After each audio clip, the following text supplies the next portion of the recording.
Hi everyone. I know a lot of people in my family are making sure I show up today at the cardiologist. So I'm 10 minutes early. And what's so great about where I live is I think every one of my doctors is only 1 mile to 2 miles from my house.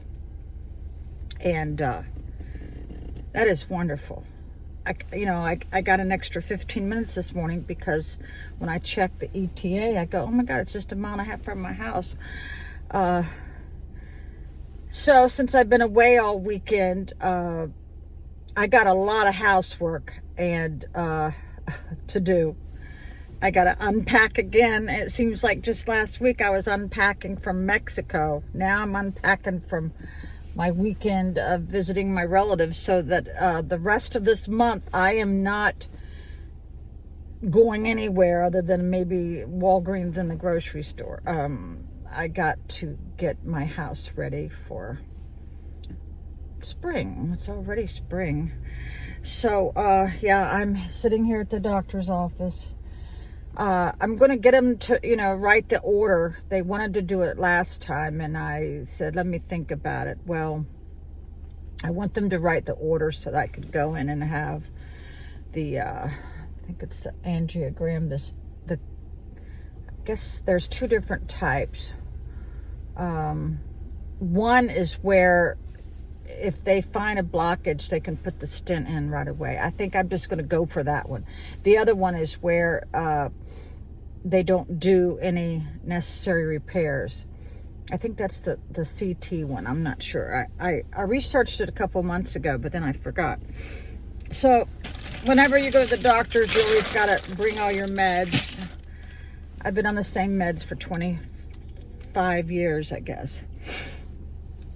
But what concerns me is all of my father's brothers, he had 6 of them, were dead before they reached 45 years old from heart attacks. And here I am, 68, and my father passed at 67.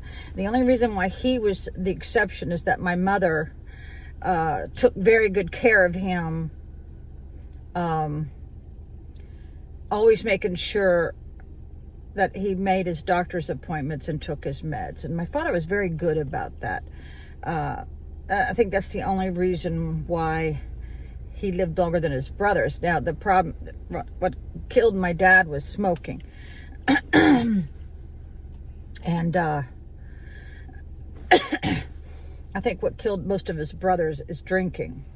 You mix drinking and smoking together, it's like a time bomb. So all the nurses walking in are staring at me, so I better get out of here. Bye. Hi everyone, I just left the doctor, and you're not going to believe this, but he's an alumni at the same high school I was at, Oakton High School in Vienna, Virginia, and he told me there's no use giving me a stress test because he kind of knew I was going to pass it because of the fact that I'm pretty agile and I do get some exercise. So he he took another look. He did another EKG, and he says that nothing is coming up that dictates any kind of like real emergency, but he did schedule me the computed tomography, angiogram, whatever.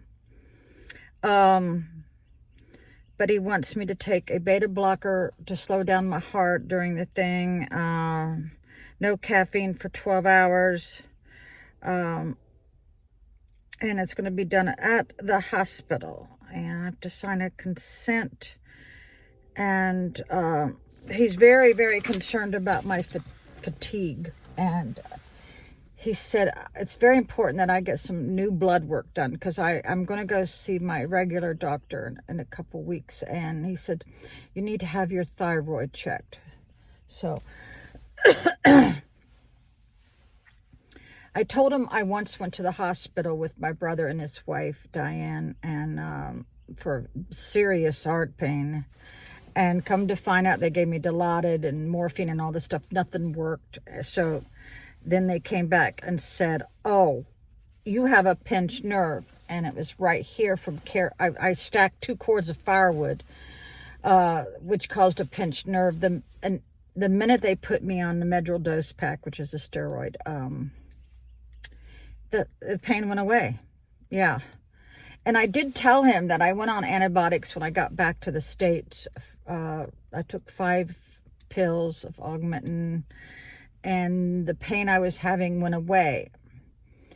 He said, you know, that could very well be connected to something going on here. He wasn't surprised at that by no means. So he said, but just in case, let's just go get you checked out. So this is the one where you're going in the machine. So if something does show up, then I'll have to have another operation or test or whatever. But this one is minimally invasive. So he said he didn't want to schedule me for the one where they have to go in through the groin or my arm, or which is good because I'm scared shitless, right?